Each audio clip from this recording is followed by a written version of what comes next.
తార్నాక జలమండలి పరిధిలో మేనేజర్ నిఖితా నిర్లక్ష్యంతో పరిస్థితి అస్తవ్యస్తంగా మారింది.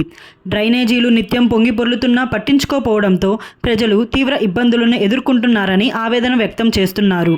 మేనేజర్కు ఫిర్యాదు చేస్తే దురుసుగా మాట్లాడుతూ ఇష్టారాజ్యంగా వ్యవహరిస్తున్నారని, ఉన్నత అధికారులకు చెప్పుకోండి నాకేంటి అని మేనేజర్ నిఖితా మాట్లాడడంపై స్థానికులు మండిపడుతున్నారు. తార్నాక జలమండలి సిబ్బంది, మేనేజర్, ఉన్నత అధికారుల నిర్లక్ష్యం వల్ల ఎప్పుడూ సమస్యలు ఉత్పన్నమవుతున్నాయని, వాటిని తీర్చడంలో తీవ్ర నిర్లక్ష్యం చేస్తున్నారని పత్రికల్లో కథనాలు వచ్చినా జలమండలి కమిషనర్, జనరల్ మేనేజర్ స్పందించకపోవడంతో తార్నాక జలమండలి మేనేజర్, సిబ్బంది బాధ్యతారహితంగా విధులు నిర్వహించడం ఆనవాయితీగా మారింది. ఇప్పటికైనా జలమండలి కమిషనర్ స్పందించి తార్నాక మేనేజర్ విధుల పట్ల బాధ్యతారహితంగా వ్యవహరించడంపై చర్యలు తీసుకోవాలని స్థానికులు కోరుతున్నారు.